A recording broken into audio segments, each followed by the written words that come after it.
Bienvenue voyageurs dans la caravane de la gitane sans filtre. Je te retrouve pour les signes, pour le tirage des énergies du vendredi 14, jeudi 15, dimanche 16 juillet 2023 pour les signes de terre. Et on commence tout de suite avec le taureau. C'est parti pour le taureau pour le week-end 14, 15, 16, le point de focus. Donc j'utilise le tarot des mondes sauvages et inconnus qui est certes un peu dense au niveau des énergies, mais tout aussi lumineux, puisqu'en fait, en ce moment, il y a quand même chez chacun, dans ce que j'entends, des parts moins lumineuses de nous qui peuvent émerger, mais pour être intégrées. Donc, c'est tout aussi intéressant, et c'est un tarot là-dessus qui est très puissant. Donc, les énergies aidantes vers ce point de focus pour les taureaux.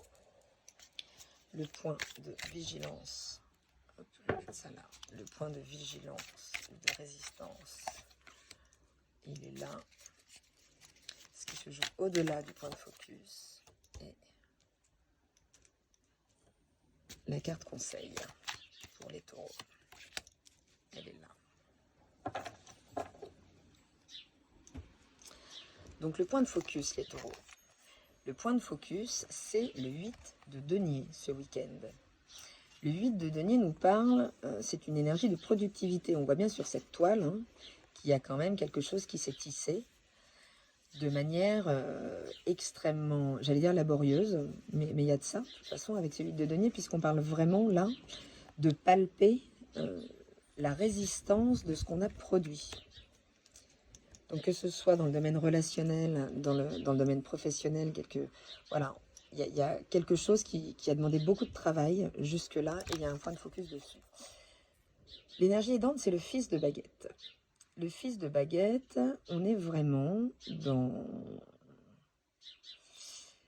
dans l'idée de... Il y a beaucoup d'ardeur, il y a beaucoup d'énergie ici, mais on est vraiment là dans l'idée de se mettre en contact puissant avec sa quête profonde par rapport à ça. C'est-à-dire qu'aujourd'hui, là, ce qui est aidant, c'est de se reconnecter à son désir, ce qui vraiment génère chez vous le plus d'ardeur, puisque des fois, en fait, on va se retrouver, de par le fait qu'on a tellement investi, tellement construit, qu'on va se retrouver bloqué par ça, par ce résultat, et s'il est plus totalement en contact avec justement ce désir extrêmement profond, il va être compliqué à... Enfin voilà, ça va se jouer entre, bon, ok, peut-être aujourd'hui je vaux mieux, j'ai envie de mieux, mais regarde quand même tout ce que j'ai construit, que ce soit pas fait pour rien. Et oui. Et on est bien sûr la justice en point, voilà, de vigilance ou de résistance. C'est donc une résistance à rééquilibrer ce qui a été produit par rapport à une espèce d'ardeur là, qui risque d'être réveillée un petit peu dans le week-end sur ce que je veux vraiment en fait. Ce que je veux vraiment, c'est encore ça. De toute façon ici, il y a vraiment... on n'a pas le choix avec la carte de la justice. On n'a pas le choix de réintégrer ce désir en soi. Il va pousser de toute façon. Et si quelque part cette toile doit être défaite, mais il y a quelque chose qui a sans doute été trop donné, j'ai envie de dire.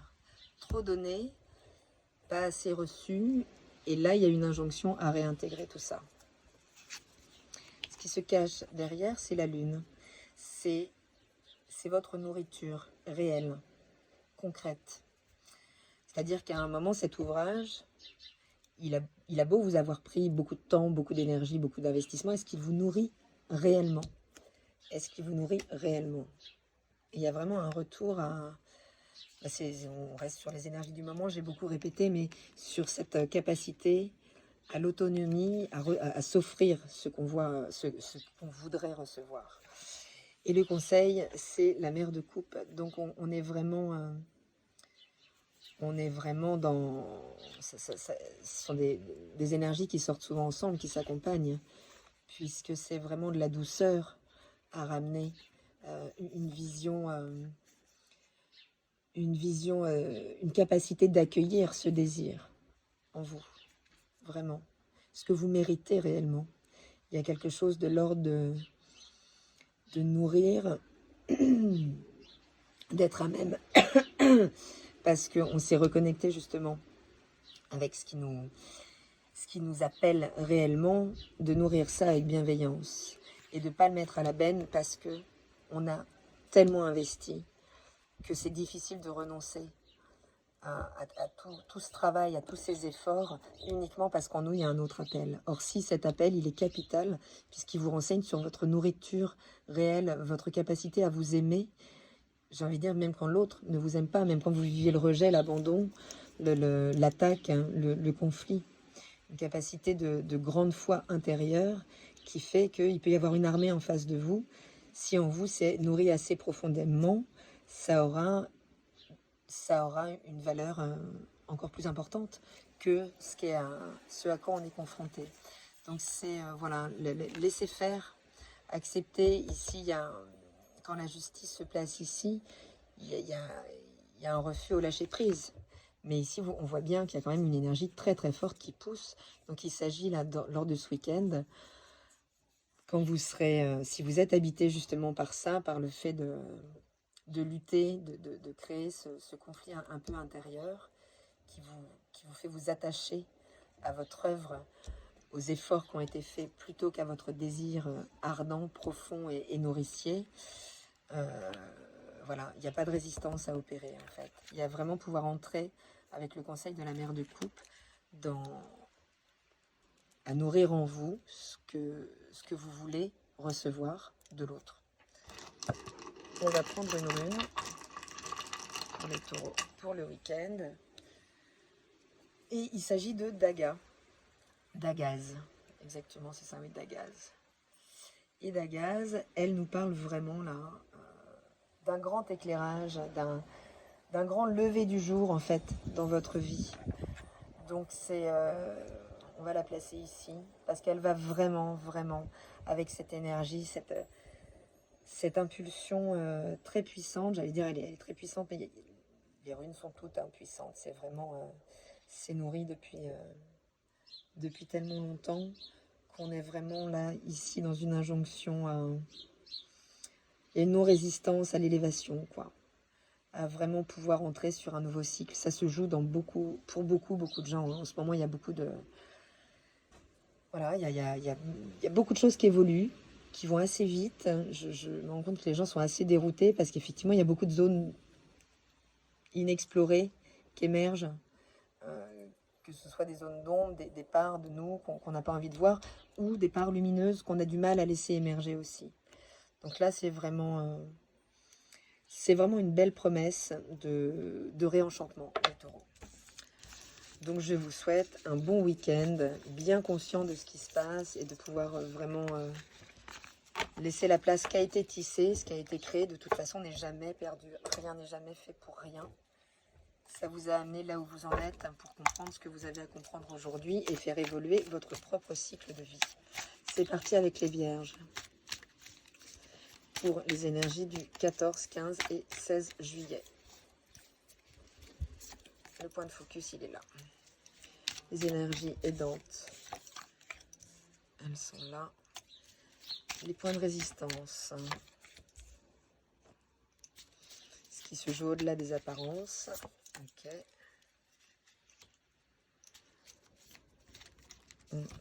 Ça a voulu sortir. On va voir si ça revient. Et le conseil. Oups. Et bien ici, on a à nouveau une transformation. Ça nous donne tout de suite le ton, les vierges. Le point de focus. Le point de focus, c'est l'ermite. On a beaucoup ces énergies de pendu, de pas, de retour en soi, d'aller vraiment rechercher en soi la petite lumière qu'on commence à avoir du mal, qu'on a du mal un petit peu ces jours-ci à trouver à l'extérieur.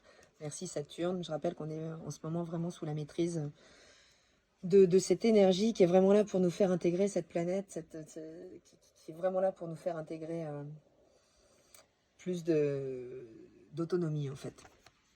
Et l'ermite, c'est ça aussi. L'ermite, il cesse d'avancer, il revient dans sa carapace et il rallume la lumière intérieure pour regarder finalement son expérience avec un éclairage plus sage. Et à travers cette prise de conscience plus sage de son champ d'expérience, il repart, il peut repartir et il peut enchaîner vers l'étape d'après, qui est donc la roue de la fortune et qui est vraiment un redémarrage de cycle assez fort. Dans le conseil, on le voit, on a l'arcane sans nom qui est nommé dans ce tarot. Clairement, on parle de la mort, puisque en fait, ce tarot des mondes sauvages est inconnu, il n'a pas peur d'aller explorer ces zones d'ombre. C'est pour ça que ça me paraît à propos en ce moment. Ce qui est aidant, c'est que vous pouvez quand même miser sur un système émotionnel qui est quand même extrêmement nourri. Alors qu'il soit nourri de manière autonome, justement, ou de l'extérieur, il y a un vrai point d'appui sur ce qui est reçu au niveau de l'affect. Le point de résistance, c'est l'innocence. J'ai du mal, c'est drôle. Ouais, c'est drôle, parce que vraiment, je la sentais comme ça, c'est-à-dire en carte inversée, puisque c'est ce qu'on a du mal à faire émerger aujourd'hui, sans doute. Alors qu'il y a un socle quand même, il y a vraiment un socle. Donc c'est une résistance à l'innocence. Ok, donc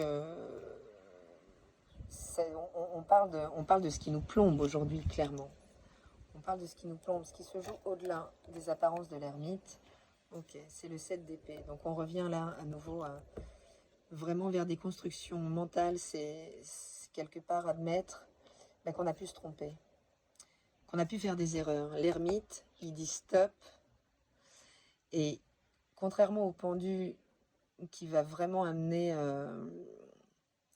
à trancher avec des systèmes émotionnels liés en grande partie au relationnel, et vraiment se retrouver tout seul pendu par un pied. L'ermite, c'est vraiment le sage qui a trop cru en sa sagesse, en fait, qui était sur le point d'accéder à l'étape d'après, mais avec une part d'ego qui se doit de mourir avec l'arcane sans nom. Et c'est bien d'admettre, waouh, ok, j'ai réfléchi comme ça, j'ai agi comme ça, j'ai créé ça, mais je me suis trompée. Je me suis trompée sur quoi? Se tromper, il y a de la sagesse. Pouvoir dire, je veux dire, quand on est dans un échange avec quelqu'un qui n'est pas d'accord avec nous, si avec intelligence, il amène son propos ou son regard sur nous, qu'on est capable de l'accueillir, si ça résonne en nous, la résistance, ça va être l'ego. Si l'ego est transparent, il ne s'agit pas de le mettre à la benne, l'ego, mais si l'ego est transparent, il sera capable d'accueillir cette vision extérieure et de faire « Ah bon? Ah ok. Eh ben, je te remercie de me donner cette info parce qu'effectivement, je me suis trompée. Et le fait de m'être trompée aujourd'hui est devenu extrêmement bloquant. Je ne le voyais pas. Merci de mettre cet éclairage. » Donc voilà, il ne s'agit pas d'admettre ses erreurs pour admettre ses erreurs et de vraiment se mettre dessous face à l'autorité de l'autre. Non, c'est admettre que dans cette forme d'inertie aujourd'hui que je ressens, qui est une forme de blocage émotionnel aujourd'hui, un empêchement ce qui fait que je m'interdis, et la Vierge est très mentale. Donc aujourd'hui, qu'est-ce qui m'empêche de retourner vers cette innocence profonde? Et ben, c'est effectivement là de savoir s'arrêter, d'aller étudier les différents moments où j'ai déjà expérimenté cette émotion, avoir confiance en le fait que ça puisse être reçu aussi, en fait. Il y a de ça, là. C'est pouvoir dire, je me suis trompée, et qu'en face, on dit, bah oui, mais c'est ok, en fait. C'est ok, ça te rend pas moins aimable, au contraire.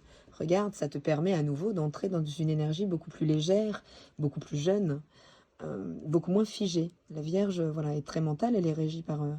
elle est maîtrisée par la planète Mercure, donc on est facilement coincé dans son truc. Mais en même temps, on peut, de par sa curiosité, de par justement cette énergie de l'innocence, redéclencher la curiosité, parce qu'elle nourrit extrêmement la Vierge, en fait. Mais là, il y a quelque chose voilà, sur lequel il va y avoir un point de focus ce week-end qui vous permettra derrière de comprendre qu'il y a un fonctionnement, un système de croyance, puisqu'on est quand même là-dedans avec les épées, un système de croyance qui est vraiment plus valide et qui demande avec la mort à être complètement réformé. On va voir.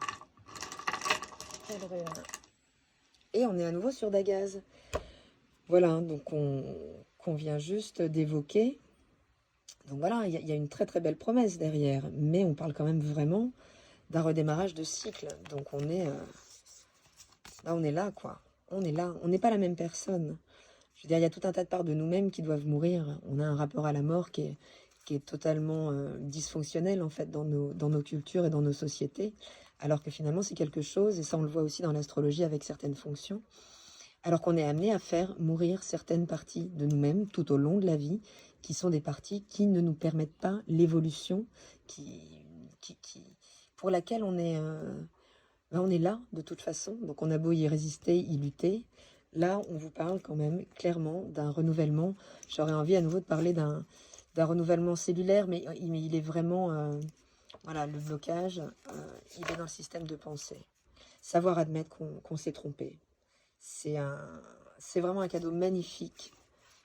Voilà, ça c'est le cadeau magnifique qu'on peut s'offrir, vous voyez. Donc je vous souhaite un très bon week-end les Vierges.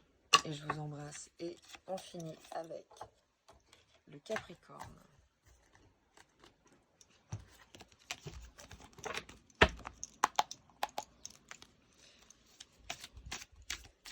Le point de focus pour le vendredi 14, le jeudi 15 et le samedi 16 pour les Capricornes. L'énergie aidante, elle est là. Le point de résistance. Là. Ce qui se trame au-delà. Et la carte conseil.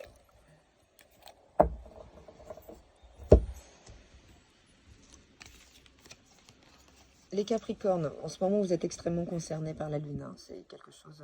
on est vraiment dans votre axe. De toute façon, le Soleil est opposé à votre signe. Donc l'été, voilà, vous amène de toute façon à des prises de conscience toujours très importantes, les Capricornes. On va commencer par le point de focus, même si on a une magnifique énergie aidante. Le point de focus, c'est l'as d'épée. Donc c'est vraiment prendre conscience de la puissance créatrice qui se cache derrière le mental. Comme vous êtes à l'origine de ce que vous expérimentez, de ce que vous ressentez, qu'à l'origine, il y a une projection mentale, il y a une croyance mentale très forte. Et que ce potentiel peut être exploité d'un sens comme de l'autre. Mais il y aura un focus sur cette prise de conscience-là. Ce sur quoi vous pouvez miser, les Capricornes, c'est votre ancrage.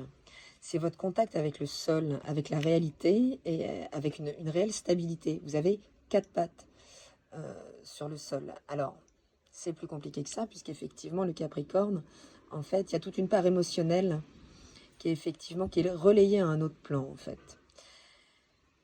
Donc, quelque part, il veut avancer, mais avec une queue de poisson. Donc, il y a vraiment cette part émotionnelle qui est très, très forte à intégrer.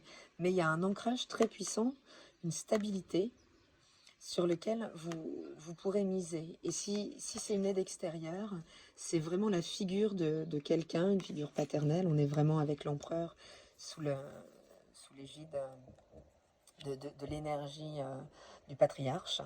Donc si ça vous parle, vous savez que vous pouvez compter dessus. Mais en tout cas, voilà, il y a vraiment une grande structure sur laquelle vous pouvez compter, les Capricornes. L'énergie de résistance, c'est la force. C'est justement la résistance de Saturne. C'est-à-dire que c'est vraiment ces points de limite que vous mettez, c'est-à-dire cette non-autorisation à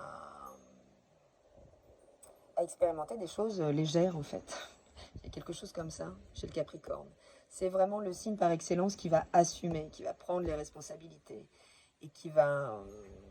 voilà, qui est beaucoup dans le devoir et finalement assez peu dans le lâcher-prise. C'est sans doute le signe qui a le plus de difficultés au lâcher-prise, de par justement tous ces devoirs. Et ici, avec la force, on a vraiment justement sans doute un excès de maîtrise sur cette part animale qui essaye de se manifester.